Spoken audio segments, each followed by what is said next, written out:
Kamustahin naman natin ang mga flood-affected areas at landslide sa Davao del Norte. Makakapanayam si Davao del Norte Vice Governor Oyo Uy. Vice Governor Uy, magandang tanghali po at welcome sa Bagong Pilipinas Ngayon.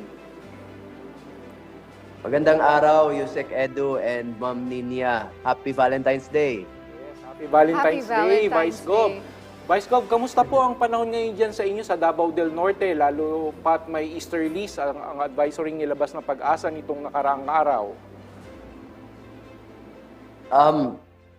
Although, yun nga po, merong konting pag-ulan but praise to God, better na po compared nung LPA. Nakita nyo po yung background ko, mainit na po dito. So, that's good news para sa ating makababayan po dito kasi we need extra time po talaga para makarecover kasi grabe po yung dinanat ng baha po sa amin dito.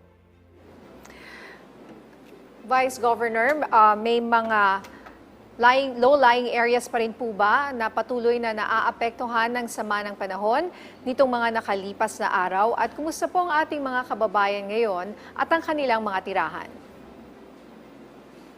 Although wala naman po, bumababa na po yung tubig, meron na lang iilan na mga barangay. Yung ibang barangay po, actually may 3 po kaming municipalities dito na during the LPA 80 to 90% submerged po talaga ang mga barangays. But ngayon po, ang nangyari po, kasi straight na po, maganda na po yung tiyempo ng panahon, kaya bumabalik na po yung mga tao natin sa kanilang mga bahay. Pero kung isipin nyo, ano pa po talaga, tawag nito, nasa point pa po talaga kami na slowly recovering pa po talaga. Kasi dami po ang na-damage po ng mga bahay and mga agriculture po dito sa atin. Yes, Vice Gov, talaga nakita natin sa mga balita naman yung impact po ng mga disaster po dyan.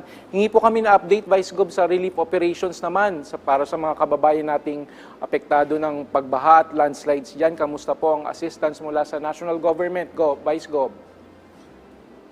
Yes po, Yusek. Si Yusek mismo, taga DSWD, gusto po pong magpasalamat. Unang-una, I would like to emphasize yung tulong po talaga ng national government under kay Presidente Bongbong Marcos. Marami po talagang salamat. DSWD, Secretary Rex Gatchalian, Speaker Martin Romualdez, at lahat po ng mga government agencies. Laki na po talaga ang tulong na naibigay. Kung sa food packs po, umabot na po tayo ng, if I'm not mistaken, 200,000 or 300,000 food packs na po. And ang pinakamaganda po, yung binigay po sa atin dito na emergency cash transfer, na initially po ang na-approve is 70,000 beneficiaries. But last Monday po, kasi yung nag-present po ako kay Presidente BBM, yung dumating siya dito sa atin sa Davao last week, pinakita ko po na nag-increase po talaga ang affected families and pinakita ko yung data na kailangan pa po natin ng additional ECT. Kaya yung last Monday, nakausap po natin si Secretary Rex Gatchalian at na-approve na po niya ang additional po na emergency cash transfer. Yusek, patuloy pa rin po tayo dito na nagbibigay ng mga relief efforts. Kasi dami pa po talaga tayong mga barangay, mga tao po na pakonte-konte bumabalik pa po sa kanilang mga bahay. Actually, we're looking at a 2 to 3 week time frame po bago mag-normalize na makapaglinis na sila sa kanilang bahay, balik na sila sa kanilang dating mga ginagawa. Pero when it comes to recovery, kailangan pa po talaga ng additional funds and efforts po. Okay. Vice Governor, para lang po mas malinawan kami, gaano po kalayo kayo dyan sa Davao Oriental, doon po sa Ground Zero, kung saan nagkaroon ng landslide sa Maco, sa Davao de Oro? Ma'am Ninya, it's Davao de Oro po. Malapit lang po kami dito. Actually, yung sentro po ng Davao del Norte is Tagum City. Yung Maco po, nasa mga 20 to 25 kilometers lang po. Then paakyat po yung nangyari po yung landslide. Alright. So, ilan naman po ang reported casualties sa inyo? At may reported missing pa po ba? May search or rescue or retrieval operation pa ba sa inyo sa ngayon? Ma'am Ninya, I don't have the exact details as to the latest update po ng Davao de Oro, unfortunately. Davao del Norte po, alam ko po, but sa Davao de Oro po, yung last ko na pagkakaalam po, meron pa po mga, I think, mga hundreds missing pa po. But meron naman din pong na-recover po. Alright, Vice Gov, sa kabuuan po sa inyong pagkakalam, ilang pamilya po ba talaga yung apektado dito sa pagbaha at landslide na dulot ng sama ng panahon at ilang residente pa po ang kasalukuyan nasa evacuation areas pa rin po? Latest po natin na total galing po ng ating Provincial Disaster Risk Reduction Management Office po is 127,000 families po.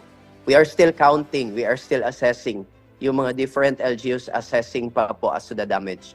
But when it comes to yung mga nasa evacuation centers po, wala na po.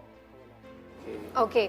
But sir, can you give us a brief assessment sa mga infrastructure damages at mga nasirang tahanan sa kabuuan dahil po dyan sa shear line at low pressure area nitong mga nakaraang linggo?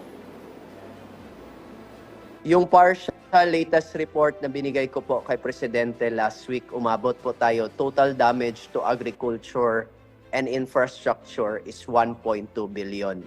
But ngayon po, may latest data na po ako sa agriculture, umabot na po ng 800 million, close to 900 million. But as to infrastructure, ongoing pa rin po ang aming assessment. Vice Gov, sa ngayon mula po sa pagpapatuloy ng ating emergency cash and distribution nga po dyan sa Davao del Norte, ilang residente na po ba nabigyan ng tulong mula dito sa programa pong ito? Nag-start po tayo last week, Yusek, mga around, ano po yon, for 3 straight days, mga around 9,000 people. So ngayon na naman po na week, magsisimula tayo ulit bukas, 3,000 for tomorrow, then another 3,000 naman po for Friday. Tuloy-tuloy po talaga ito. Okay, mensahe nyo na lang po sa inyong mga kababayan dyan po sa Davao del Norte. Sa lahat po ng taga Davao del Norte at Davao Region, malalampasan lang natin, basta laban lang.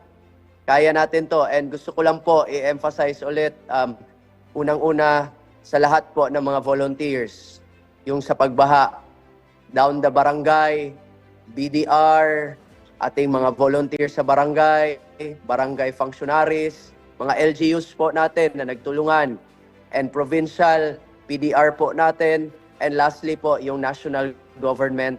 Again, maraming salamat po sa tulong na binigay niyo po kay Presidente Bongbong Marcos dito sa aming probinsya sa Davao del Norte. Alright, maraming salamat po sa inyong oras, Davao del Norte Vice Governor Oyo Uy. Ingat po kayo, Vice Gov. Thank you po.